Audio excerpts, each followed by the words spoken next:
here. No political correctness and no wokeism. You're listening to Underground USA.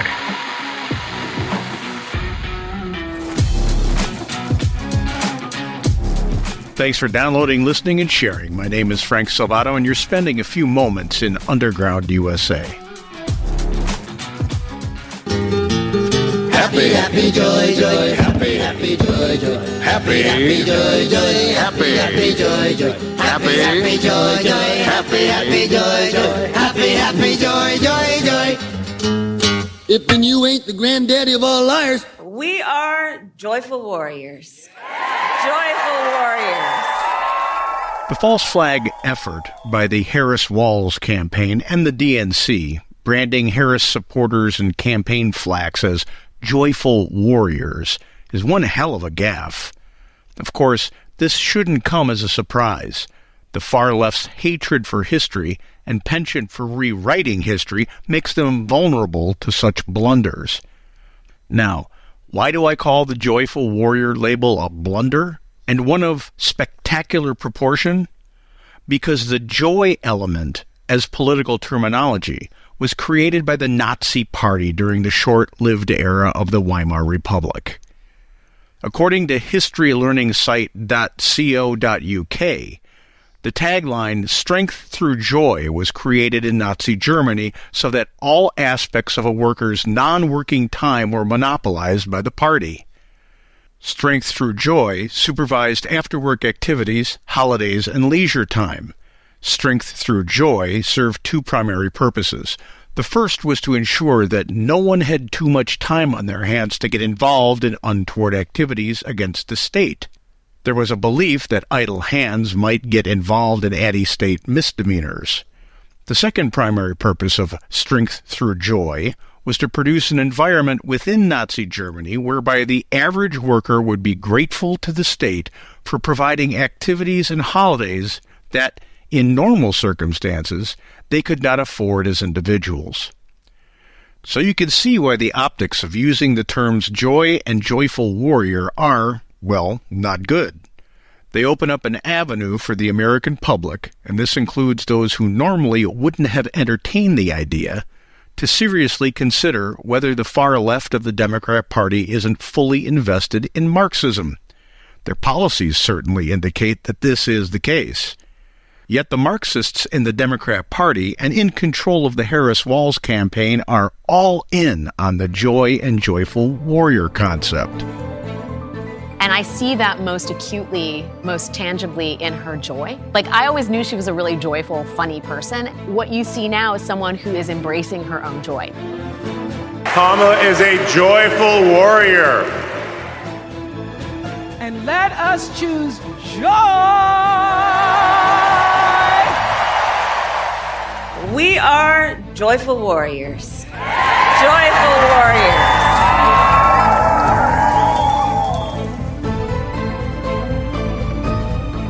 They're going all in on the joy and joyful warrior strategy because they want this election to be about emotion over substance, and at a time when they are just yards away from the fundamental transformation goal line. It wouldn't be a stretch to suggest that the Marxists of the DNC and the Harris-Walz campaign knowingly crafted the joy concept with the Nazi Weimar in mind. Sound odd? Consider that they've been very open about their socialism, price controls, centralizing government, their embrace of censorship, their Politburo-style tactics of selecting their candidate. It's right in front of us. They're not hiding it. And as I said in my podcast episode, Vote So Your Grandchildren Don't Hate You, we have Democrat presidential and vice presidential candidates whose proposed policies and platforms are steeped in Marxist philosophy to include the totalitarian oppression of censorship and admiration for central government planning. We see this in Harris's price control policy and want for Medicare for all, and her blatant disregard for the constitutional process in our government.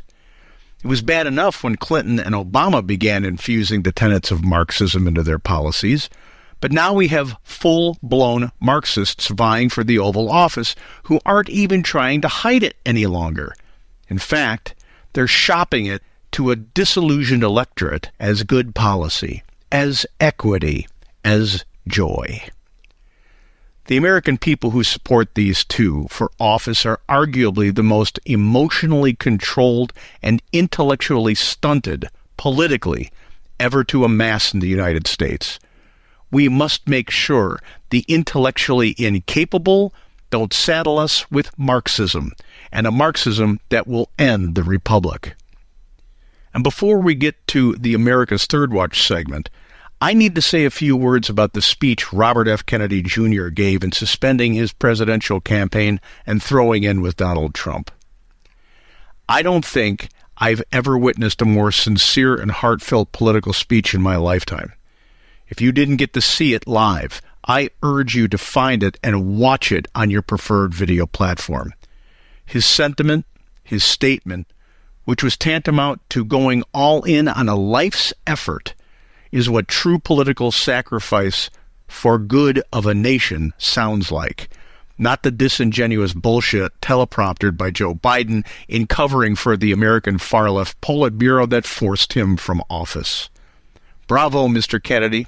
Although I vehemently disagree with a few of his positions, the ones I do agree with, combating censorship and the big pharma complex, not stampeding to be the world's policeman but standing firm in the face of evil aggressors, and dismantling centralized government, on those issues, I will stand with him on that hill.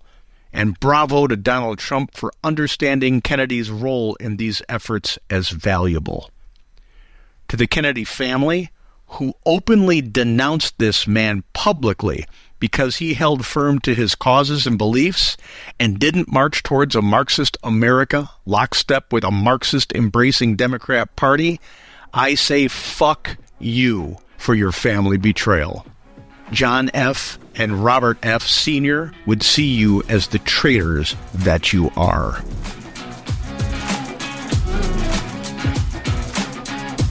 When we come back, our segment on America's Third Watch, broadcast nationally from our flagship station, WGUL AM 860 and FM 93.7 in Tampa, Florida. You're listening to Underground USA. Our First Amendment right to free speech is under attack by woke activists and politicians. Wokeism seeks to suppress opinions and ideas that are deemed offensive, insensitive, or problematic, thereby stifling the free exchange of ideas and the pursuit of truth. It emphasizes social justice, identity politics, political correctness, and the regulation of language, and relies on euphemisms and ambiguous language to create the illusion of consensus, thus avoiding confrontation with opposing viewpoints. Wokeism is antithetical to free speech because it stifles the free exchange of ideas and the pursuit of truth. This is in direct opposition to the principles of free speech. Wokeism is an ideological cancer shopped by those who want to control you. This November, we have an opportunity to render wokeness to the ash heap of history. Vote smart. Vote against wokeness and those who would use it to control you. And, you know, we have to stay woke. Like, everybody needs to be woke. And you can talk about if you're the wokest or woker, but just stay more woke than less woke.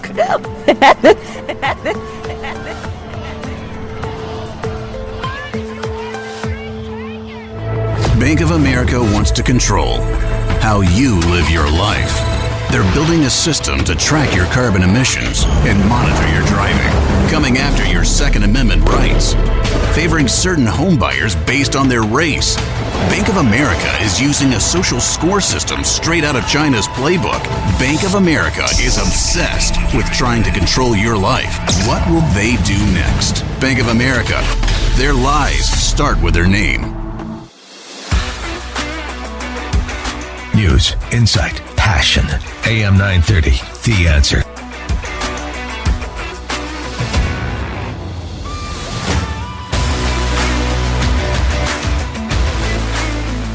Once again, Frank, The speeches are done. The confetti is being swept up probably as we speak, or using leaf blowers or something like that. But Kamala Harris came out and gave her speech. And at least from my perspective, Frank, I think it still wasn't quite as good as what Oprah Winfrey did. And I don't know how she could follow all that, regardless of the content. But she at least got through it. But it was pretty light on the things that really matter to people, I think. Yeah, she spent her time in front of the microphone saying absolutely nothing. Yep. I mean, absolutely nothing. And with regard to Oprah Winfrey, and I'll even dial this into Michelle Obama, the day that it isn't nauseating that a millionaire and a billionaire lecture the country on equity and how, in Michelle Obama's case, her parents were just embarrassed by people who had too much. She's got 4 mansions and $70 million. And Oprah Winfrey is a billionaire. So you know what? Save the lecture on equity, okay, until you're ready to divest yourself of all of your money. Well, a lot of people, Frank, in this country would love to be successful. And here you have 2 very successful black women who were successful in the United States of America. So is the United States of America bad, or what are they talking about here? Well, 2 black women who not only and succeeded in the United States of America, and then tell everybody else they have to do with less. Yep. Oprah's buying up half of Maui, and I didn't see the door hitting Michelle Obama in the backside getting out of Chicago to go to Martha's Vineyard. So give me a break with this. We have to be socialist lectures that both of them gave the country. And as far as Kamala is concerned, Republicans have to get with it just a little bit about defining her, because she's exploiting the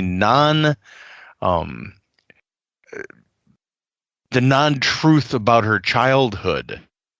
After kindergarten, her mother moved her to Canada. She stayed there for most of her formidable years until her mother moved back to the United States. So this idea that she was a segregation child in Oakland who just had such a horrible upbringing and just saw the racist of a racist United States, it's all BS. Mm-hmm. It's all BS. And the fact that they're not calling her out on the fact that she was brought up in a household, especially when her father was still around, that was sympathetic to Marxist philosophy. He taught Marxist philosophy at Stanford. And her mother was a PhD as well. It wasn't a typical middle class family. It's a creation for the brain feeders on the left who need to feel good about stuff. And that defines what the convention was about. Mm-hmm. Had nothing to do with substance, had nothing to do with policy, had absolutely nothing to do with truth, and had everything about inventing a vibe. That's right. The vibes. Yeah. And if you heard the NPR drip off that, it's because it's as disingenuous as NPR reporting today. Yeah. And Oprah, of course, saying it's all about joy. And she would just, there's like a cult sort of mentality that goes into that. We're not going to really talk about the substantive issues other than bashing Donald Trump. But we just need to have this feeling, like you said, this vibe, and it's all expressed in the joy feeling. And that's starting to concern me because, that's doesn't seem like we're really, having a real, look at what's happening out there, kind of a problem with them. You'll have joy, you'll own nothing, and you'll be happy. It's a continuation of the World Economic Forum BS. And when you get into the joy thing, boy, somebody didn't do their homework, because the power of joy, quote unquote, when you focus on that word, goes back to the Nazis. in Germany. It was a movement that they created to manipulate the workers to band together for the war effort. I mean, it's stunning that they didn't catch this and they went with it. That is pretty wild. That's wild indeed. So David Plouffe is trying, and the Democrats are trying, but they went all in at the emotional poker table, thinking that nobody cares about the facts. Well, we were talking about the joy thing and so forth, and I'm telling you, the Venn diagrams do scare me because I don't want her to justify some weird thing because she put together some Venn diagrams. Well, I'm sure that they have to be put together by her staff, who, right. I'm sorry, the 8% of the staff who remains after right. being abused and belittled by her, in one of her bombastic screeching episodes that she's becoming famous for. But the Venn diagrams all have to be steeped in some kind of Marxist philosophy. That's something that's kind of scary to me, is not so much the Venn diagrams, but how the Democrat Party has all but just embraced this knee-jerk pivot to the Marxist left over the last 12 years. I mean, it's palpable. I mean, they're not even trying to hide it anymore. Or, when you get on stage and you start having your surrogates, and that's how she's going to campaign, so we might as well just address it. When you have your surrogates talking about how wonderful price caps are and central government price controls are, and we're going to have a tax hike, and let's celebrate that it's the biggest one in history. I mean, the New York Times even came out and said, "What are you doing? Yeah, this is going to be the biggest tax hike in American history." Going all the way back to the beginning, when you're talking about percentage points, they're saying don't do it. So when you are to the left of the New York Times, and this is a publication that ran interference for the Nazis where the Holocaust was concerned, you're pretty far to the left. Yet they celebrate all of these policies that are steeped in Marxism. And nobody wants to address that elephant in the room. They're a Marxist party now. Exactly. And that's not an exaggeration. Their policies are based in Marxism. Well, isn't it interesting, though, too, Frank, because, these are the definitions. I mean, what they're talking about, it's like, what was it, Dan Rather, what did he say something? One point, if it looks like a duck, walks like a duck, and quacks like a duck, it's a duck. Well, we're seeing this happen, but it's almost like they're wearing that as a badge of honor. Like, go ahead. Call us these, quote, names, because maybe they feel like it's been diluted, or that it's now just it's almost cliche to use those definitions that are historic and are accurate, and maybe they figure, or people just don't even understand what Marxism really is. So it's like, sure, call me that all the live long day. Well, that last point is got some potency to it. They've dumbed down the public so much through their capture of the media and the education systems in this country, that the idea of what Marxism is doesn't really hold any weight. So you've got to provide illustrations of what Marxism is. Okay, Venezuela. Yep. They instituted government, the socializing of all of the private industry in Venezuela. They instituted price controls. Their food is scarce. There are lines for food, and the economy is in the toilet. And just 20 years ago, Venezuela was a thriving economy to bring it to the fourth most prosperous country on the planet, and now it's a third world hellhole.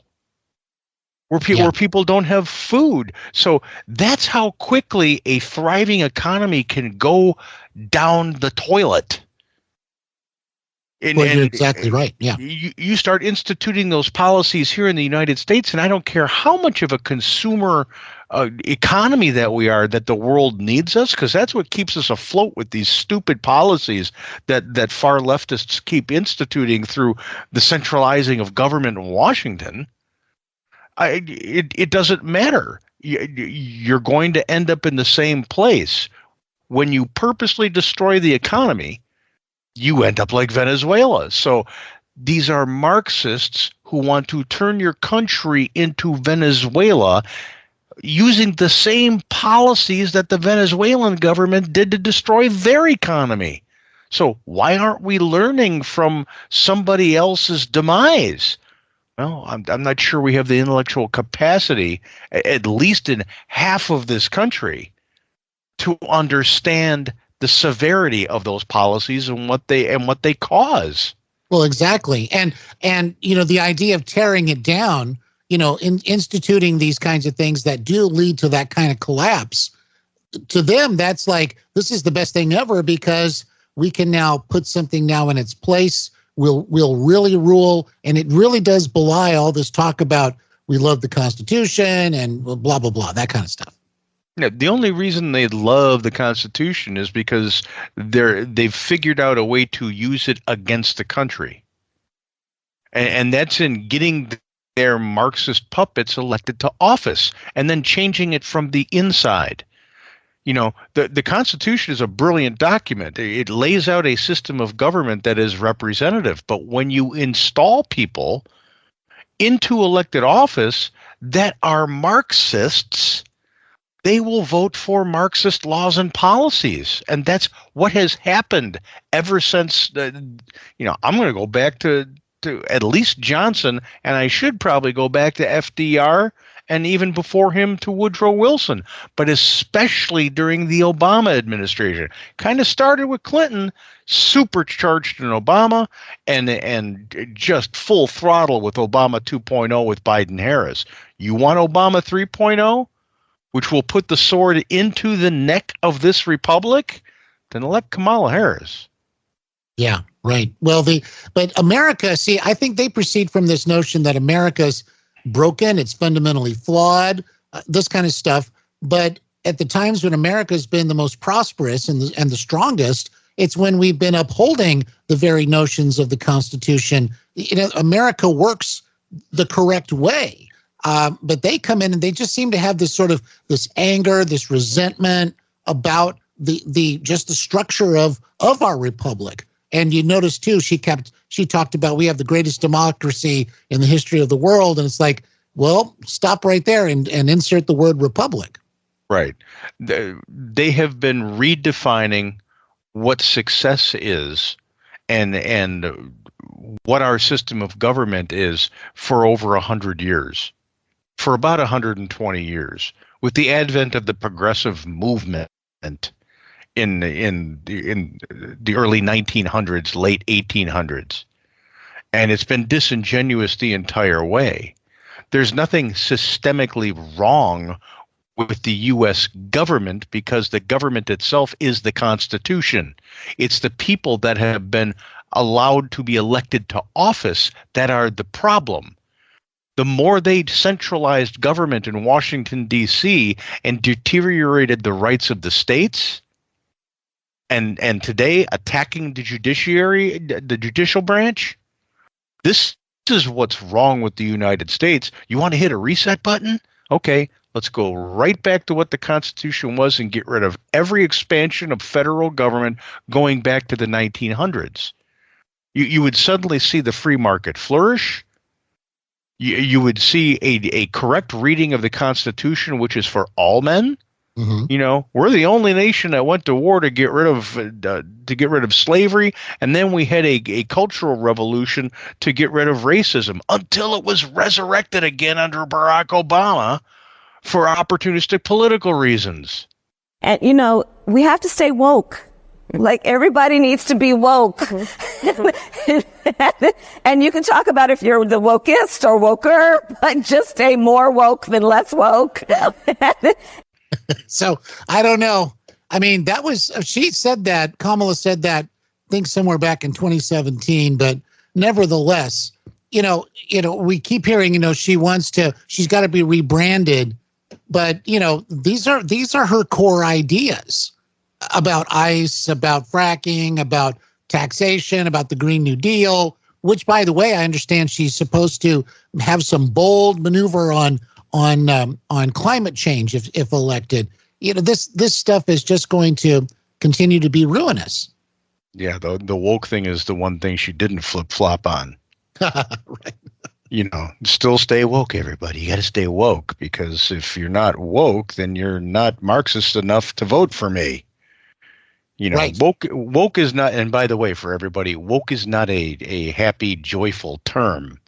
It's a derogatory label that some idiots on the left have embraced as joyful. These are the same people who would march into the abattoir of ideology. So I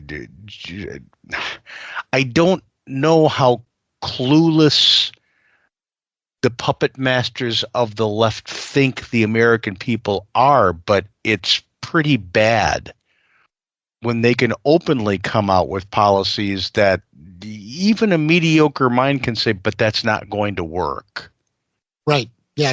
And it's obvious in that sense. But again, it gets into this sort of groupthink mentality that happens, and, it's all going to be great. We're going to have joy. And Frank, one other thing that I wanted to make sure that we asked you about this morning was a part of Kamala Harris's speech. She talked about Israel, that she wanted it to be safe and secure, yada, yada, yada, this kind of thing. But then also went on to say, but the suffering in Gaza needs to end, basically, and the Palestinian people can realize their right to dignity, security, freedom, and self-determination. Weren't they doing that before October 7th when Hamas started this whole thing? Yes. And then that's why her statement is disingenuous pandering. Yeah.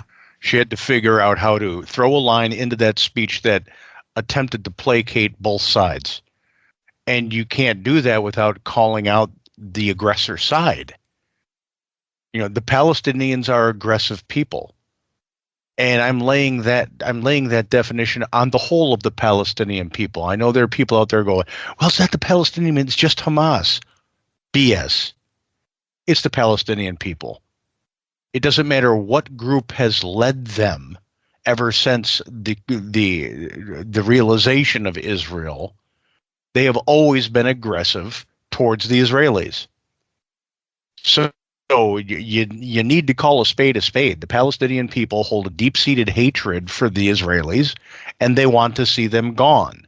So until that mentality changes, and mind you, and we keep saying this, Kyle, this mindset keeps the Palestinians from having any kind of place of their own in Jordan, in Lebanon, in Saudi Arabia, in Iran, in Iraq, throughout the entirety of the Middle East.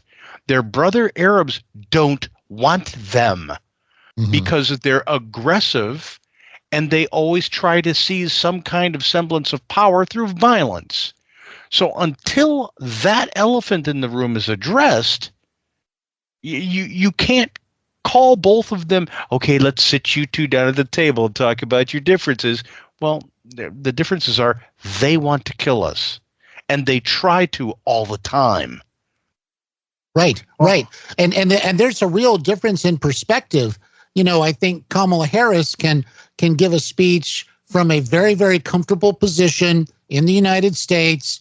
But on the ground in Israel, where they have these conflicts and the rockets do come across the border, or people come across the border, or all this, is happening in incredibly close proximity, I think anybody who is becoming so anti-Israel would have a very different perspective if the person or some group in the next county over would kept firing missiles at them, for goodness sakes, all the time. Their perspective might change. Well, it's just as duplicitous as being pro defund the police and then saying you're tough on crime. Right. You cannot be tough on crime if you are actively trying to hobble law enforcement. It doesn't work like that. So once again, another statement, a bizarre, contorted political stance that has a foot on both sides of the line. As long as you say this and you say that, you've attempted to placate both of them. So what are we doing? Are we making? How do you make that a political platform? I take both sides. Right. That's essentially what every speech and every point during the 4 nights of the DNC convention in Chicago did. They took both sides of every issue. And that's disingenuous. That's lying to the American people. It means I stand for nothing. Right. And they're trying to fool many people across the country into not believing that they're so far left. So some people will say, oh, okay, well, this is the alternative to Donald Trump that I've been looking for. So I can feel comfortable with Kamala Harris. But again, I think it's just all deception. I mean, just go with the real deal. Go with Trump. You can't say that. You can't say that I'm anti-Israel. Look what I said in my speech. Yeah, well, that means you're pro-Hamas. No, look what I said about being friends with Israel. But which one is it? No one will ask that question in the media. They won't say, you can't say you're taking both sides. Explain yourself. Right. That's not going to happen through this campaign. And the right has to understand that immediately, because we only have less than 90 days. And less than that, early voting starts the first week of September. That's right. That's exactly right. And I'm telling you, it's, especially her body language with Netanyahu, I think it spoke volumes. It's like, no matter what she says, you could tell she was either, well, number one, mad at Israel, mad at Netanyahu, and then also, I think, trying to communicate that to those who are anti-Israel. Like, look, I'm signaling here, this kind of thing. It certainly wasn't recognizing him as a world leader.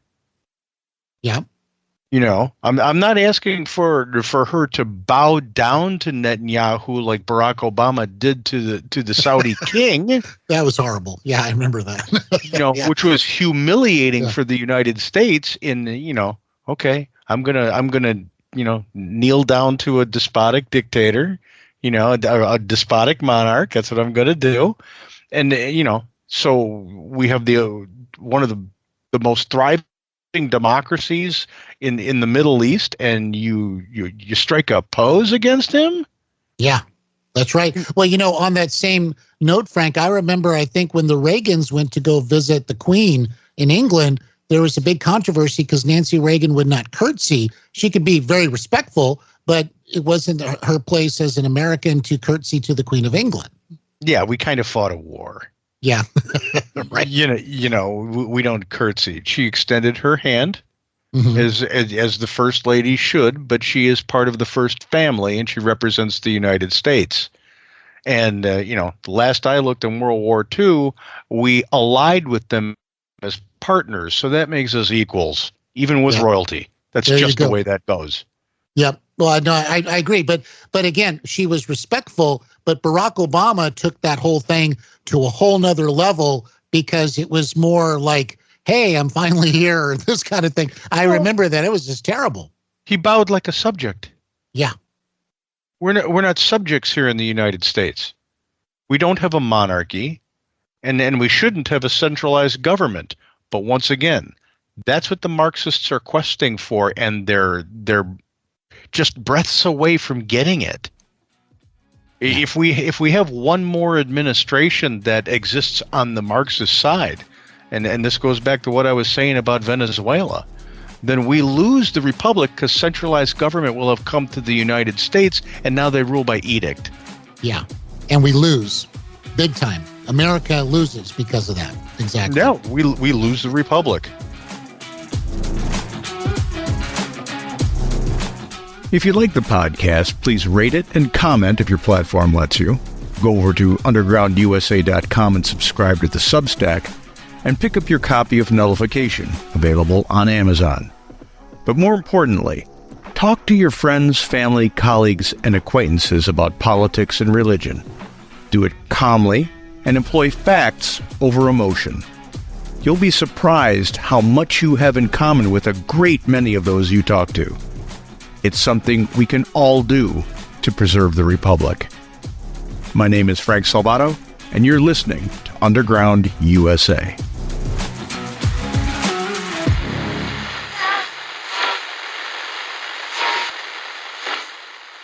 When someone is having a stroke, every minute counts. Just as putting out a fire quickly can stop it from spreading, treating a stroke quickly can reduce damage to the brain.